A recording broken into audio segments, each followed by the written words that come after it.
আমি আসতাছি তোমার মনের ভিতরে বাবু। বস্তির মেয়েদের জায়গা নেই আমার মনের ভিতরে বাবু। আমি তোমার রেখা ক্যারাস খাইছি বাবু।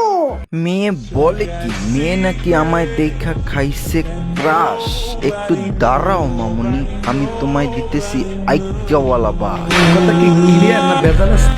Hello brothers and sisters, this is Tanmoy. আমাকে ঘুরতে নিয়ে যাইবা বাবু। ঘুরতে নিয়ে যাব তো বাবু, ঘুরতে নিয়ে যাব পাট খেতে, তবে রোমান্স করতে নয়। পাট খেতে নিয়ে তোর মুখে আমি মুইতা দিমু। আচ্ছা,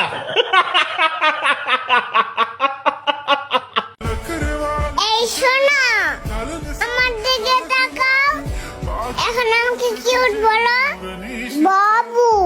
দেখে তো মনে হচ্ছে তুমি অনেক কিউট, কিন্তু এটা কি ফিল্টার নাকি ময়দা তা নিয়ে আমার মনে অনেক ডাউট কাটাতে হলে আসতে হবে তোমাকে আমার কাছে। তখন তোমার ইঁদুরের গর্ত দেখলে বোঝা যাবে তোমার ভেতর কতটা কিউটনেস আছে।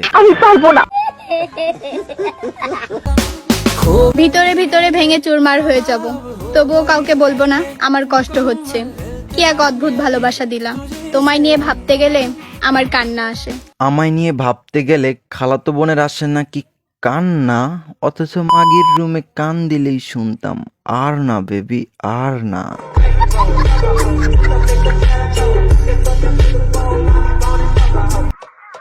কথা দাও প্রিয়, দেখা হলে 1 ডজন শ্যাম্পু কিনে দিবে। শ্যাম্পু নয়, আমার কাছে আছে বাস।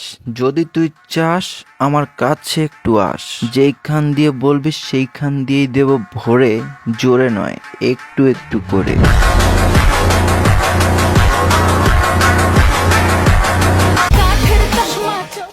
এখন তো পাত দিতেও ভয় করে, না জানি কেউ এসে বলে পাত তো বস্তির ছেলে মেয়েরা দেয়। পাদ সবাই দেয়, কিন্তু যারা বস্তির ছেলে শুধু তারাই তোর মতো পাদাপাদির কথা টিকটকে আইসা বলে। আর তোর এইসব কথাবার্তা দেখে মনে হইতেছে তোর বাবার তোরে দুনিয়া আনার জন্য মারছিল, মনে হয় তোর মার পুটকির তলে।